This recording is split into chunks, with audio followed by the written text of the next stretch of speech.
ఆ, ఏం చేస్తారండి మీరు నార్మల్ గా? నేను లాజిస్టిక్ అన్న. లాజిస్టిక్స్. ఎప్పటి నుంచి ఉంటారు ఇక్కడ? నేను చిన్నప్పటి నుంచి ఇక్కడే ఉన్నా అన్న. ఇప్పుడు ఎట్లున్నది పరిస్థితి? కాంగ్రెస్ వచ్చిన తర్వాత పరిస్థితి ఎట్లున్నాయి ఫస్ట్?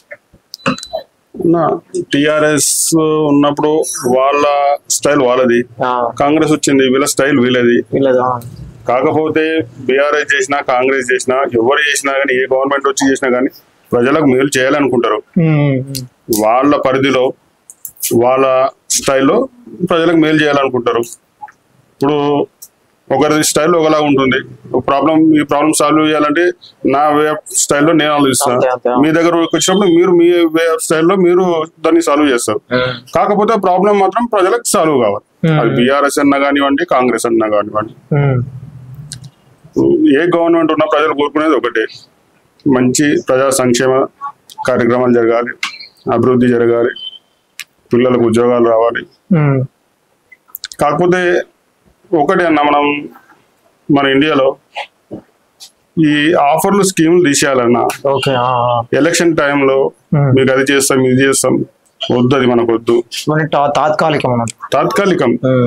మనం చూస్తున్నాం యూట్యూబ్లలో కొన్ని దేశాలలో, చాలా ధనిక దేశాలు కూడా ఈ రోజున పేదరికం మనం ఇస్తున్నాయి స్కీమ్లు ఇచ్చి. ఇప్పుడు ఎగిరే పౌరాన్ని తీసుకొచ్చి దానికి గింజలు వేస్తే అది ఇక్కడే ఉంటుంది. అది లావ్ అయిపోయినాక ఎగురమంటే ఎగరదు. ఇంకా అది స్కీమ్ లెక్క ఆశపడుతుంది. అలవాటు అయిపోయింది. సేమ్ మన పరిస్థితి కూడా అట్లా ఉంది. ఏ గవర్నమెంట్ అయినా కానీ స్కీమ్లు ఇవ్వండి. కాకపోతే ఈ విద్యార్థులకి ఫ్రీ ఎడ్యుకేషన్, హాస్పిటల్స్ మంచి డెవలప్ చేసి ఫ్రీ వైద్యము, అలాంటి స్కీమ్స్ పెట్టండి. అవి ప్రజలకు ఉపయోగపడతాయి. ఇప్పుడు కిలో బియ్యం 2 కిలోల బియ్యం అంటున్నారన్న, రేషన్ షాప్ లోనే అమ్మేస్తున్నారు బియ్యాన్ని. వాళ్ళకే రేషన్ డీలర్కి ఇచ్చేసి డబ్బులు తీసుకుని వస్తుంది. అలాంటి స్కీమ్లు అవసరం లేదన్న. ఎవరికి అవసరం ఉందో వాళ్ళని ఎంక్వైరీ చేసి ఇవ్వండి. ఇప్పుడు రాష్ట్రంలో ఎన్ని లక్షల కార్డులు ఉన్నాయి, కానీ ఎవరు యూజ్ చేసుకుంటున్నారు? ఎవరు యూజ్ చేసుకుంటలేరు. అది ఎవరికైతే ఉపయోగపడాలో వాళ్ళకి ఇస్తే మంచిది. అలాంటి కార్యక్రమాలు ఏ గవర్నమెంట్ వచ్చినా చేయాలి. ప్రజలకు సంక్షేమం ఇవ్వాలి. అర్హులకి, అనర్హులకు వద్దంటున్నాడు. అర్హుల అంతవరకే పరిధి. ఇప్పుడు కొన్ని గవర్నమెంట్లు చూస్తాం, ఉట్టి వాళ్ళు పెట్టిన సంక్షేమ దానికోసమే కొన్ని లక్షల కోట్ల అప్పు తీసుకొస్తారు. అదే అప్పు మన డెవలప్మెంట్ కోసం దేనికోసం పెడితే మళ్ళీ మనకు రిటర్న్స్ ఏదో ఒక రూపంలో వస్తాయి. ఉపాధి కల్పన దేనికన్నా అవసరం అన్న. ఇప్పుడు స్కీమ్స్ పెడుతున్నారు, చలో మీరు ఉన్నారు, మీ కుల సంఘాలు ఇవి ఉన్నాయి, మీకు ఇది కావాలి, మీకు ఇది ఇచ్చేస్తాం, డెవలప్మెంట్ అది. కానీ అనవసరమైన స్కీమ్స్ పెట్టేసి అలాంటివి వద్దు. మళ్ళీ సగం మళ్ళీ దాంట్లో అనౌన్స్ చేయడము, మళ్ళీ దాంట్లో కింద స్టార్ మార్క్ పెట్టి షరతులు వర్తిస్తాయి. అవి వద్దు. ఏదన్నా క్లారిటీగా అభివృద్ధిగా జరగాలి. బీఆర్ఎస్ ఉన్నప్పుడు ఇప్పుడు గోపీనాథ్ గురించి వర్క్స్ ఏం చేసినంటే చెప్తా. నా బీఆర్ఎస్ ఉన్నప్పుడు 3 టర్మ్ ఉన్నాడు కాబట్టి అడుగుతున్నారు. అట్లా తన ఎంతో కొంత అయితే అభివృద్ధి జరిగిందన్న. మొత్తం అభివృద్ధి జరిగిందని మాత్రం చెప్పలేము. ఇప్పుడు ఎంతో కొంత అభివృద్ధి అయితే జరిగింది. ఇంకా చాలా పెండింగ్ వర్క్స్ ఉన్నాయి. నేను లాస్ట్ వీక్ లో ఈ జూబ్లీ హిల్స్ కాన్స్టిట్యున్సీ ఎంత దూరం ఉందో నేను దాంట్లో సగం నేను కవర్ చేస్తాను లాస్ట్ వీక్ లో. కొన్ని సమస్యలు ఇప్పటికీ ఉన్నాయి, అది ఎవరు కాదని లేరు. లాస్ట్ టైం ఇప్పుడు కాంగ్రెస్ మంత్రులు Krishnanagar B block Saibaba temple lane, ఆ లేన్ లోకి వచ్చి స్టిల్ ఇప్పుడు ఈ రోజు వర్షం పడలేదు, స్టిల్ ఆ రోడ్లు ఇంకా వాటర్ పారుతూనే ఉంటది. ఎక్కడో జూబ్లీ హిల్స్ అప్లో నుంచి వర్షం నీళ్ళన్నీ ఇంకా ఇప్పుడు వరకు ఇంకా ఫ్లో వస్తూనే ఉంటుంది. అది అంటే డ్రైనేజ్ సిస్టమ్ కరెక్ట్ లేదు. అవి బాగా జరగాలి. మేజర్ ప్రాబ్లమ్స్ కొన్ని ఉన్నాయి వాటి మీద. ఇప్పుడు తాత్కాలికంగా చిన్న చిన్న పనులు చేసేసి మేము అభివృద్ధి చేసినామంటే కాదు. ఏది ఉన్నా పర్మనెంట్ సొల్యూషన్. ఖర్చు పెడుతున్నారు, కానీ అదే పర్మనెంట్ సొల్యూషన్ కోసం మీరు ఆలోచించండి. ఈ డబుల్ బెడ్రూమ్ లో ఇప్పుడు వాళ్ళే డబుల్ బెడ్రూమ్ అయితే వీళ్ళు 5 లక్షలు ఇస్తాం ప్లస్ కట్టుకోవాలంటే డబ్బులు ఇస్తామంటారు. అదే అన్న, ఇప్పుడు ఇంతకుముందు అన్నాం కదా, ఎవరి వే ఆఫ్ స్టైల్లో వాళ్ళు సొల్యూషన్ సాల్వ్ చేద్దాం అనుకుంటున్నాం. వాళ్ళు మేమే కట్టించి ఇస్తాము. ఇప్పుడు మీరు కట్టుకోండి, మేము డబ్బులు మీకు సాయం చేస్తాము. మీ స్టైల్ మీకు ఎలాంటి, మీకు ఏ మోడల్లో కావాలి మీరు ఆ మోడల్లో కట్టుకోండి, మేము ఇంత ఆర్థిక సాయం చేస్తాం. ఇప్పుడు చెప్పాలంటేనా డబుల్ బెడ్రూమ్లు అందరికి ఇచ్చారు, వచ్చినాయి చాలా మందికి. ఆ డబుల్ బెడ్రూమ్లు కూడా ఎవరికి వచ్చినాయి? సొంత ఇల్లులు ఉన్న వాళ్ళకే ఉన్నాయి, లేని వాళ్ళకి ఎక్కడ లేదు. అదృష్టం కూడా ఎలా వరిస్తుంది అంటే ఉన్న వాళ్ళకే డ్రాలో కూడా ఉన్న వాళ్ళకి ఇల్లు వచ్చినాయి మళ్ళీ ఇల్లులు. అవసరం ఉన్న వాళ్ళకి ఎవరికి రాలేదు, ఉన్న వాళ్ళకే.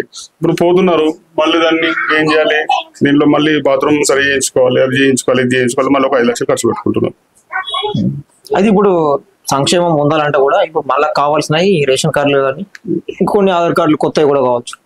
ఇవి ఇంకా ఇవ్వాల్సిందే, ఇవ్వాలండి. ఇప్పుడు కొన్ని స్కీమ్స్ పెడతారు, మీరు బీసీ లోన్ అప్లై చేసుకోవాలన్నా, ఎస్సీ లోన్స్ దేనికన్నా అప్లై చేసుకోవాలంటే మినిమం డాక్యుమెంటేషన్ అడుగుతారు, మినిమం డాక్యుమెంటేషన్ అడుగుతారు.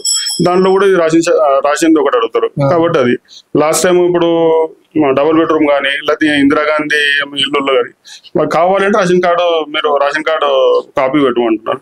కాబట్టి అలాంటి వాటికి కంపల్సరీ కొన్ని అవసరం పడతాయి, వాటి మీద దృష్టి పెట్టండి. లాస్ట్ మన టిఆర్ఎస్ ఉన్న రోజులు రేషన్ కార్డు కొత్త రిలీజ్ కాలేదు, గవర్నమెంట్ వచ్చాక రిలీజ్ చేశారు, అది ఓకే. సునీతకి ఇచ్చారు కదా టికెట్ వాళ్ళ భార్యకి, ఆమె ఎట్లా ఉంటది, తెలిసే అవకాశం ఉంటుందా? నా గెలుపోవటంలో అనేది మన ముఖాలను నిర్ణయించేది కాదన్న. ప్రజలు ఇప్పుడు దగ్గర 4 లక్షల ఓటర్లు ఉన్నారు అన్న ఉద్దేశ్ లో. 4 లక్షల ఓటర్లు ఉన్నారు. 4 లక్షల ఓటర్లలో 1,30,40,40 ఓట్లు పోలవుతాయి. లాస్ట్ నేను 4 టర్మ్స్ 5 టర్మ్స్ నుంచి చూస్తున్నా ఎలక్షన్స్. నేను 35 to 40% మధ్యలో ఓట్స్ పోలవుతాయి. దాంట్లో ఒక 10% ఈ ఎంఐఎం కానీ బీజేపీ కానీ ఇండిపెండెన్స్ కానీ ఒక 10% ఓట్స్ పోతాయి. ఇది 40% లో ఓట్స్ పోలేని దాంట్లో మిగతా 30% అంటే 40% అంటే 1,60,000 ఓట్లు పోలేదు అనుకుంటామన్నా. 10,000 to 20,000 ఓట్స్ బీజేపీ కానీ ఎంఐఎం కానీ తీసుకుంటది. మిగతా 1,20,000 ఓట్లలో ఎవరికి ఎక్కువ ఓట్స్ వస్తే వాళ్ళదే గెలుపు. లాస్ట్ టైం కూడా 10-12,000 ఓట్లతోనే గెలిచిరన్న. ఏ భారీ మెజారిటీ ఎవరికి రాలేదు, ఏ భారీ మెజారిటీ ఎవరికి రాలేదు, తక్కువ మెజారిటీ వచ్చింది అంతే. ఏదైనా కానీ ఒక 10% ఓట్స్ ఎవరికి ఎక్కువ వస్తే వాళ్ళే గెలుపుని డిసైడ్ చేస్తుంది. ఇప్పుడు చాలా అవకాశాలు ఉంటే చాలా సర్వేలు కానీ లేకపోతే ఇప్పుడున్న అవకాశాలు కానీ ఇప్పుడున్న రాజకీయ పరిస్థితుల వల్ల కాంగ్రెస్ కి మేలు ఎక్కువ జరుగుతుంది. ఎందుకని అట్లా? ఇప్పుడు ఎందుకంటే అన్న ఓటర్ ఎలా ఉంటాడంటే ఇప్పుడు టిఆర్ఎస్ ఉంది, వీళ్ళు లేరు రూలింగ్ లో, ఏదైనా పనులు కావాలన్నా కానీ పనులు జరగవు. అదే మనం కాంగ్రెస్ అభ్యర్థికి చేసినామా పనులు జరుగుతాయి. మా ఆశ ఏంటిదంటే అన్న, ఇప్పుడు ఈ హైదరాబాద్ ఎన్ని నియోజకవర్గాలు అయితే ఉన్నాయో అన్ని నియోజకవర్గాల్లో ఒక్కటి కూడా కాంగ్రెస్ కి గెలుపు లేదు. లాస్ట్ టైం ఎలక్షన్ ఒక్కటి కూడా గెలవలేదు, ఒక్క అభ్యర్థి కూడా గెలవలేదు. కాబట్టి డైరెక్ట్ గెలవడం అంటే ఇప్పుడు కాంగ్రెస్ అభ్యర్థి గెలుస్తాడు. కాంగ్రెస్ అభ్యర్థి గెలవడం వల్ల మాకు ఎక్కడో చిన్న ఆశ అన్న, మా అభ్యర్థికి రేపు మినిస్ట్రీ రావచ్చు. మాకు కూడా చిన్న ఆశ ఉంది, మినిస్ట్రీ వస్తే మనం కూడా చెప్పుకోవచ్చు, అరే మా నియోజకవర్గ ఎమ్మెల్యే ఒక మినిస్టరు, మాకు కూడా అభివృద్ధి పనులు జరుగుతాయి, డైరెక్ట్ చేయించుకోవచ్చు. ఏదైనా పనులు ఉన్నా కానీ చలో మాకు సమస్య ఉంది చేయించుకోవచ్చు. బీసీ రిజర్వేషన్ అంశం ఉంది కాబట్టి దాని గురించి ఏం చెప్తారు? వాళ్ళ స్థానిక సంస్థల వాళ్ళకు రిజర్వేషన్ కల్పించాలని ఇక్కడ ఇప్పుడు బీసీగా టికెట్ ఇచ్చారు కాబట్టి మొత్తం. బీసీ అంటే ఇప్పుడు రేవంత్ రెడ్డి సర్వే చేయించిన కులగణన, నేను 42% నేను ఇస్తాను రిజర్వేషన్ అన్నాను. బీసీ అభ్యర్థికి ఇచ్చాడు. ఇంకోటి కూడా ఇప్పుడు కాంగ్రెస్ కున్న ఆప్షన్ నవీన్ యాదవ్ ఉన్నారు. కాంగ్రెస్ కున్న ఆప్షన్ నవీన్ యాదవే. బొంతు రామ్మోహన్ రావు అన్నారు. బొంతు రామ్మోహన్ రావు డైరెక్ట్ ఎవరు గుర్తుపడరు అన్న, డైరెక్ట్ ఎవరు ఏదో రాజకీయ విశ్లేషకులు రాజకీయంగా కొద్దిగా ఆలోచన చేసేవాళ్ళు వాళ్ళకి మాత్రమే బొంతు రామ్మోహన్ రావు అంటే ఎవరో తెలుసు. అంజన్ కుమార్ యాదవ్ ఉన్నారు, ఆయన లాస్ట్ 2 టర్మ్స్ ఎంపీగా చేశారు, ఎవరు కాదన్నారు. ఎంపీగా చేసినప్పుడు ఆయనకి చాలా 6-7 నియోజకవర్గాలు ఆయన చూసుకోవాలి. కాబట్టి ఒక్కొక్క నియోజకవర్గం నామమాత్రంగా తిరుగుతాడు, అంత మరీ క్షుణ్ణంగా అయితే లోపల రాడు. ఇంకోటి వాళ్ళ అబ్బాయి ఇప్పుడు ఎంపీ, రాజ్యసభ ఎంపీ. ఇప్పుడు ఒకే కుటుంబంలో 2 సీట్లు ఇవ్వడం కూడా కొన్ని పార్టీలకు ఎట్లా ఉంటాయంటే ఒకే ఇంట్లో 2 ఇవ్వకూడదు. మరి వీళ్ళే అంటున్నారు, అంజనీ యాదవ్ అన్నాడు ఉత్తమ్ కుమార్ రెడ్డి వాళ్ళ భార్యకి టికెట్ ఇచ్చి గెలిపించుకున్నారు కదా ఇట్లా అని కొన్ని విమర్శలు కూడా చేసి. ఇప్పుడు ఎందుకంటే ఇంతకుముందు జరిగింది కాబట్టి అంజన్ కుమార్ యాదవ్ కూడా అని ఉండొచ్చు, నేను కాదన్నాను. ఇప్పుడు లాస్ట్ టైం మాగంటి గోపీనాథ్ ఉన్నప్పుడు ఏదైనా రాజకీయ విభేదాలు ఉన్నా ఏది ఉన్నా కానీ ఒక్కడే నవీన్ యాదవ్ ఒక్కడే ఉండి ఎదుర్కొన్నాడు. అప్పుడు మరి ఏ కాంగ్రెస్ లీడర్స్ కానీ ఎవరు రాలేదు. మరి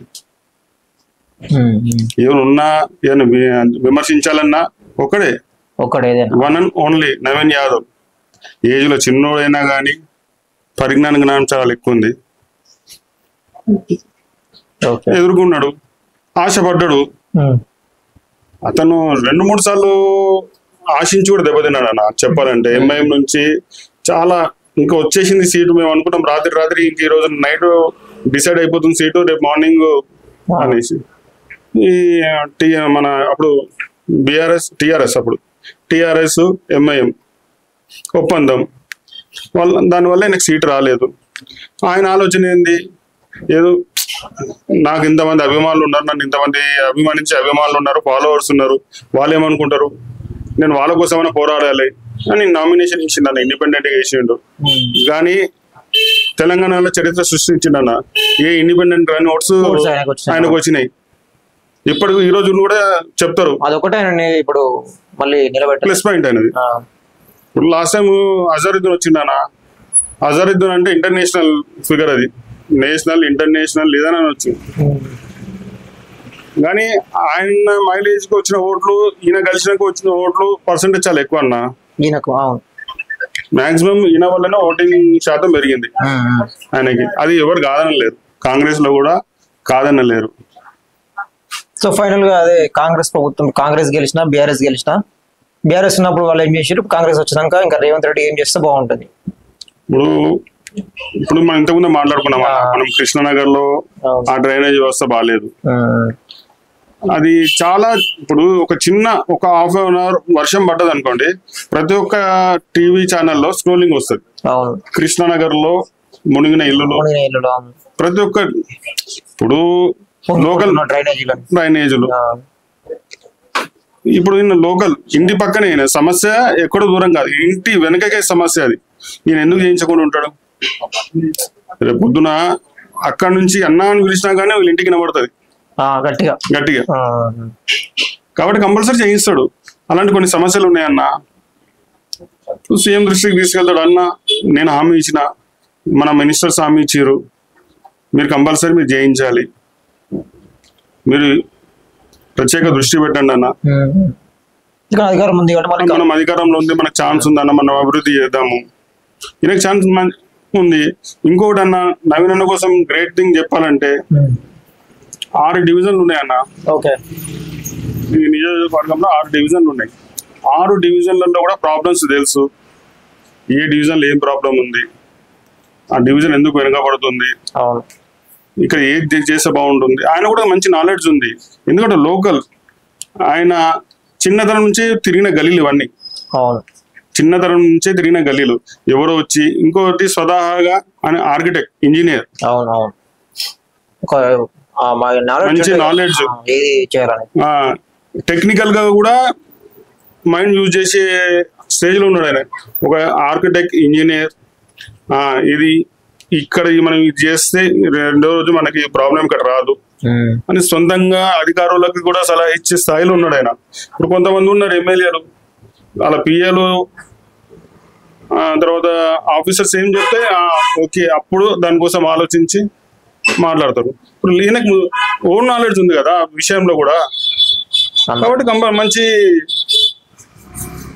మంచి జరుగుతుంది ప్రజలకి. సరే అన్న, thank you so much. Thanks అన్న.